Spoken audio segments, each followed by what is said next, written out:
మహబూబాబాద్ జిల్లా నర్సింహులపేట మండల కేంద్రంలోని భారతీ ఫెర్టిలైజర్ వద్ద రైతులకు యూరియా కూపన్లు ఇస్తున్నారని ఒక్కసారిగా గుంపులుగా వెళ్లారు. తొక్కిసలాట జరిగే ప్రమాదం ఉందని పోలీసులకు సమాచారం అందడంతో ఫెర్టిలైజర్ షాప్ వద్దకు చేరుకున్న పోలీసులు షాప్ షట్టర్ కిందికి లాగి అక్కడున్న రైతులను క్యూ పద్ధతిలో పంపించారు. అందుబాటులో ఉన్న కూపన్లు అందించడం జరిగింది. పోలీసులు ఎవరిపై కూడా లాఠీచార్జ్ చేయలేదని రైతులు స్పష్టం చేశారు. అక్కడున్న పరిస్థితిని పోలీసులు అదుపు చేయడం జరిగిందని రైతులు అంటున్నారు.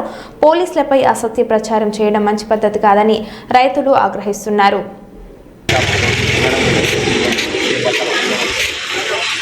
పోలీసులు కూడా ఎస్ఐ సార్ కూడా అందరూ మాకు సహకారం ఇచ్చి మొత్తం లైన్లకు పెట్టి కూడా మాకు మందు బస్తాలు ఇప్పించి షట్టర్లకు జనం పోయి షట్టర్లో కొట్టారు కానీ పోలీసులకు మాత్రం ఎవరి మీద లాఠీ దెబ్బలు కొట్టలేదు ఎవరికి.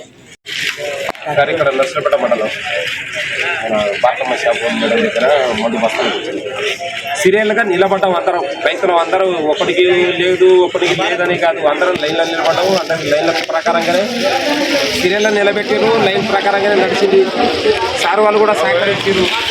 నేను లైన్లతో ఉన్నాం, అందరు లైన్ కాదని కూడా సార్ వాళ్ళు కూడా కాదని కూడా షట్టర్లో కొట్టి షట్టర్లకు ఇది చేశారు. కానీ ఎవరికి జనాలకు దౌర్జన్యం చేయలేదు, ఎవరికి మీద లాఠీ దెబ్బలు కొట్టలేదు, ఎవరికి ఏం చేయలేదు. మాకైతే మాత్రం మంచితనంగానే మందులు ఇప్పించారు. లైన్ల మట్టి లైన్ దొరికినందుకు దొరికినది, దొరకడానికి దొరకలేదు. అంటే లైన్ లారీ ఉన్నంత వరకే మందు బత్తాలు ఉన్న కాడికి ఇచ్చారు. నాకు దొరకలేదని ప్రభుత్వం ప్రకారంగా అందరు కుట్రతోని వాళ్ళు ఏదో వీళ్ళేదో నాకు కొట్టిరు వీళ్ళు కొట్టిరు అని అంత దౌర్జన్యం చేసి మాటలు ఏదో పడి జూట మాటలు చెప్పేది అంత దొంగ ముచ్చట్లయి. మాకైతే మాత్రం మంచిగానే అందినాయి.